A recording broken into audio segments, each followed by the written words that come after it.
මහනුවර දිස්ත්‍රික්කයේ දොළුව උඩුදුම්බර මිනිපෙ සහ මැදදුම්බර කියන ප්‍රාදේශීය ලේකම් කොටස් වලටත් නුවර එළිය දිස්ත්‍රික්කයේ මතුරට නිල්දණ්ඩා හින්න අංගුරාකිත සහ වලපෙරියන් යන ප්‍රාදේශීය ලේකම් කොටස් වලටත් අධීර 3 යටතේ ඉවත් වීමේ රතු නිවේදනය නැවතත් ක්‍රියාත්මක වෙනවා.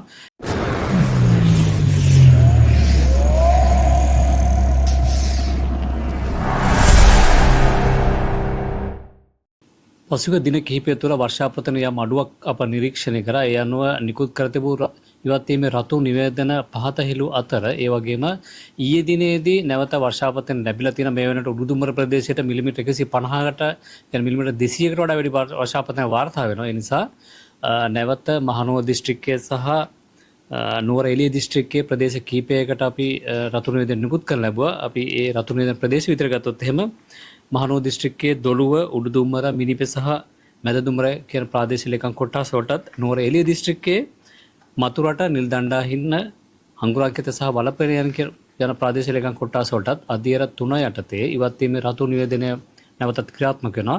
මෙහිදී වඩාත්ම ජාතික ගොඩනැගිලි පර්යේෂණ ආයතනයේ ජනතාව ඉල්ලා සිටින්නේ පසුගිය දිනවල ලැබුණු අධික වර්ෂාපතන සමග නායෑමේ පූර්ව ලක්ෂණ බොහොමත් ප්‍රදේශවල දක්නට ලැබෙනවා.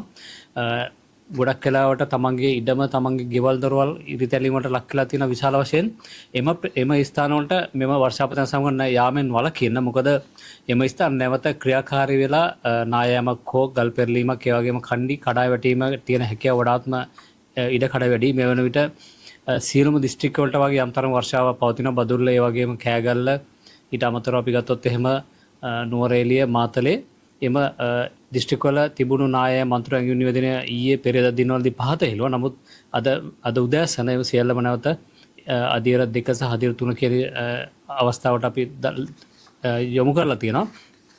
ඒ වගේම අධීර 2 යටතේ දිස්ත්‍රික්ක 5ක ප්‍රාදේශීය ලේකම් කොටස් 32ක් මේ වන විට නායම අඳුරු ඇඟිලි නිවේදනය නිකුත් කරලා තිනවා.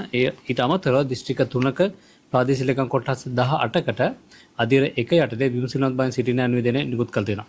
මෙහිදී තවදුරටත් ඉල්ලා සිටින්නේ පසුගිය දින කිහිපය තුළ, ඒ කියන්නේ දැන් සති දෙකකට කලින් නොවැම්බර් මාසයේ 25 සිට 29 දක්වා ලැබුණු වර්ෂාපතනත් එක්ක පස ජලයෙන් හොඳටම සන්තෘප්ත වෙලා තියෙනවා. ඒ කියන්නේ ජලයෙන් තෙතබත් වෙලා තියෙන නිසා මෙම ලැබෙන වර්ෂාවත් සමග ඊ타ත්ම අන්තෝදායක තත්ත්වයක් ඇති විය හැකියි. ඒ නිසා එම ස්ථාන මගහැර තමන්ගේ ආරක්ෂාව සලසාගෙන ජීවත් වෙන්න සිල්ලා සිටිනවා. ඒ වගේ තවමත් ජනතාව රැඳී සිටිනවා ගොඩක් වෙලාවට අන්තෝදායක ස්ථානවල.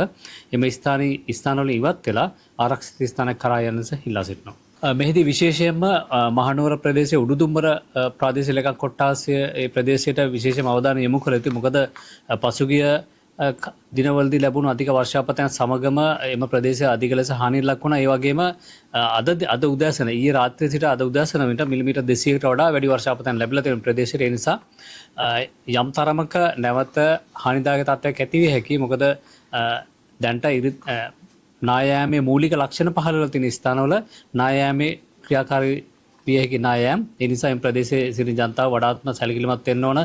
අනවශ්‍ය ගමන් බිමන් වලින් වැළකීලා තමන්ගේ ආරක්ෂාව සලසගෙන මේ ආරක්ෂිත ස්ථානවල ලෙස ඉන්න ලෙස ඉල්ලා සිටිනවා.